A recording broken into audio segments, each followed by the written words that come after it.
Recently, a guy called Skinheads Hellas posted 2 separate comments to my videos. The first reads, "Die hippie scum." I checked out the YouTube channel of Skinheads Hellas, where I found out that he is from Greece. This raises the possibility that he's actually a nice guy, and I've simply misinterpreted his message due to the language barrier. Perhaps in some Grecian dialect, "Die hippie scum" means the hippie is here. Alternatively, the guy is just an idiot. The second message from Skinheads Hellas reads, "Hippies out of skateboarding." Thank you for confirming my suspicions, Skinheads Hellas, you brain-dead neo-fascist moron. I am now going to explain to you in detail, point by point, exactly why you are an idiot.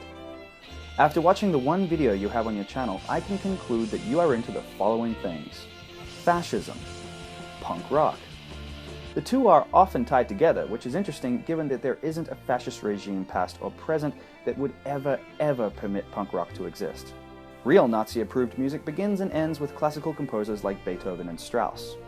I assume that as a skinhead, you want fascism to be the dominant ideology on planet Earth.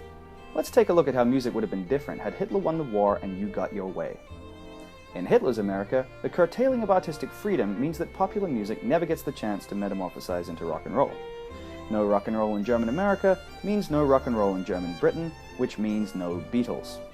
With John, Paul, Ringo, and George busy fighting for the fatherland, there can be no 1960s peace movement, which means in turn, no psychedelic rock, no heavy metal, no glam rock, no punk rock, and no skinheads. This is why I'm here to tell you, Skinheads Hellas, that hippies are not your enemy. If it weren't for hippies, the only music you'd be listening to is a national anthem of some kind, to which you would be singing along with a gun held to your head.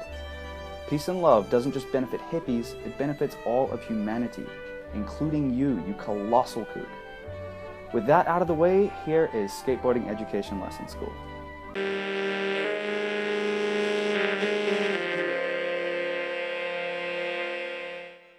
The Varial Kickflip. Understood to be one of the worst tricks in skateboarding, it carries with it a stigma so severe that I refuse to do the trick in public unless my identity is concealed. It's hard to pinpoint exactly why the varial flip is so objectionable. It could be because of its close resemblance to the even more scandalous pressure flip. It could be because as far as flip tricks go, it's damned easy. Mongo-pushing, street helmet-wearing longboarders have no problem with this one.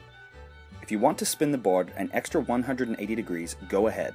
That's a tray flip and that's cool. Turn your body 180 degrees backside with the board, that's a backside flip, and we love those. Do a frontside varial kickflip instead, and that's called a hard flip, and it'll win you friends wherever you go. Welcome to the strange, fickle world of skateboarding, where certain things aren't cool because they just aren't.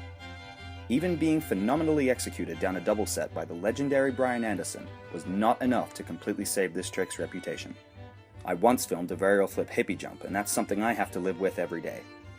Please, when doing this trick in public, wear a mask. The one I'm wearing is a nod to the major motion picture, The Mask, starring Jim Carrey. The movie was based on a graphic novel written by Alan Moore about a mysterious masked revolutionary called The Mask, who wages a violent campaign against a post-apocalyptic totalitarian UK government. The novel is called The Mask, and was later adapted into a major motion picture entitled The Mask. Nobody could have predicted that the main character would go on to become an enduring symbol of political dissent across the entire globe.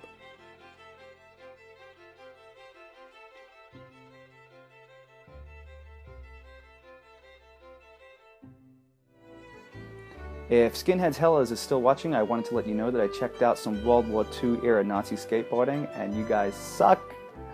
Look at this, your boy can't even stand up.